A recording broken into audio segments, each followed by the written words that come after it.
Parsha, are you famous? Am I famous? Yes, you are. Then why are you asking? আমরা একটা perspective বর্ণনা করতে চাই, like হচ্ছে যে আমরা বিশ্বাস করতে চাই পৃথিবীতে প্রত্যেকটা মানুষ অসাধারণ। সো ফেমাস কেন, মানে আপনি কি কাজ করছেন যেটা কারণে আসলে ফেমাস আমরা আপনাকে বলবো? হয়তো মানুষের ভালোবাসা অর্জন করার মতো কোনো কাজ করেছি এখনো অবধি, যদিও আমি নিজেকে ফেমাস বা এই ধরনের কোনো কিছু দাবি করতে চাই না। আমি চাই মানুষই এটা বলুক, আমি নিজে না বলি।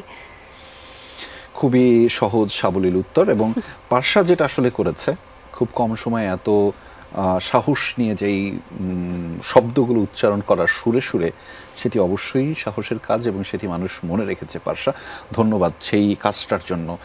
কখনো না কখনো ছোট্ট একটা শব্দ ধন্যবাদ, এটা বলা উচিত, এটার গভীরতা অনেক বেশি। আপনাকেও ধন্যবাদ। আপনারা বলেছেন, আপনারা জানিয়েছেন যে একটা অন্যায় করলে সেটা আসলে বিরোধিতা করতে হয়, এটা জানিয়েছেন সেই জায়গাটা। Are you famous?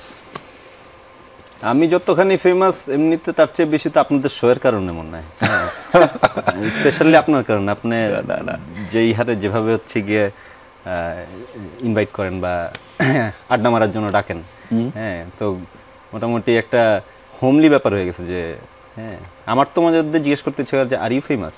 আমি যমুনা যেভাবে এই আন্দোলনের সঙ্গে, মানে আমি বলবো যে নিরপেক্ষভাবে থাকতে গিয়ে আন্দোলনের পক্ষে যেভাবে কাজ করছে, এরকমভাবে তো আমরা দেখি না। হ্যাঁ, আমরা আজকাল তো দেখি যে কিভাবে হলুদ সাংবাদিকতা, আজকাল না খালি গত দীর্ঘ সময় ধরে কিভাবে হলুদ সাংবাদিকতা এবং তৈলমর্দন হয়ে আসতেছিল। ওই সময় আপনারা যে স্ট্যান্ড নিছেন, হ্যাঁ, সো হ্যাটস অফ আপনাদেরকে। So you guys are famous.